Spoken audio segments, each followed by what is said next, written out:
Voici les larmes de l'oasis cachée, une aventure empreinte de mystère, de danger et de découvertes émotionnelles. Les larmes de l'oasis cachée. Sous un soleil brûlant, une caravane avance lentement à travers les dunes infinies du désert. Le sable tourbillonne sous l'effet d'un vent sec et oppressant.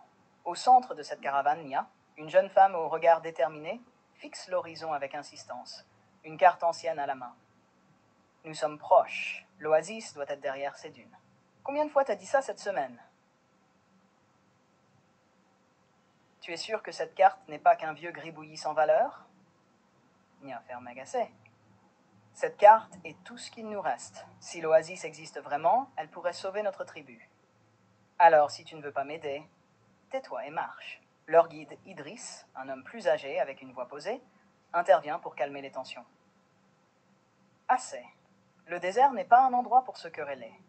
Gardez vos forces, nous aurons besoin de chaque goutte d'énergie. La caravane atteint enfin une vallée cachée, entourée de falaises abruptes. Au centre, une oasis se dévoile, scintillante et entourée de palmiers. Mais quelque chose ne va pas. La musique devient sombre et mystérieuse. L'eau de l'oasis semble figée, comme si elle était vivante.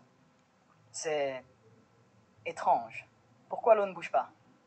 Et ce silence, où sont les oiseaux? Nia scrutant les environs, la carte mentionne des larmes.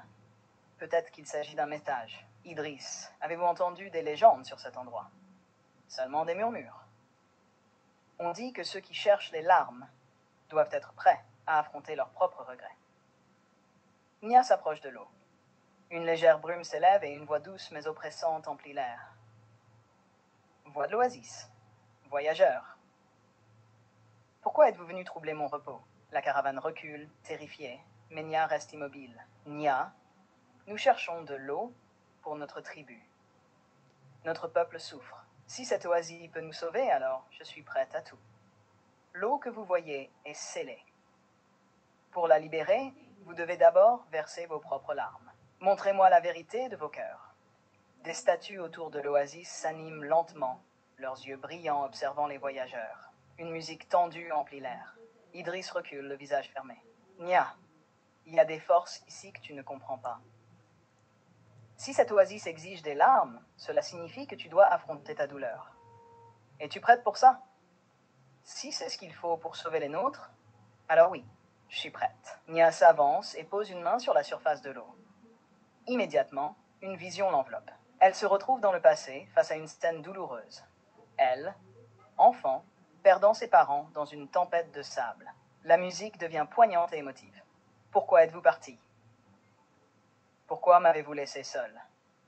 Nia tombe à genoux, des larmes coulant sur son visage. La voix de l'oasis murmure à nouveau.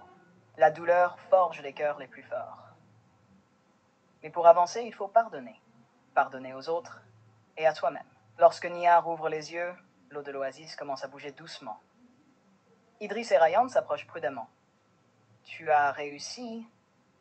L'eau est en train de revenir. Mais c'est pas fini. Le rituel n'est pas qu'une épreuve individuelle.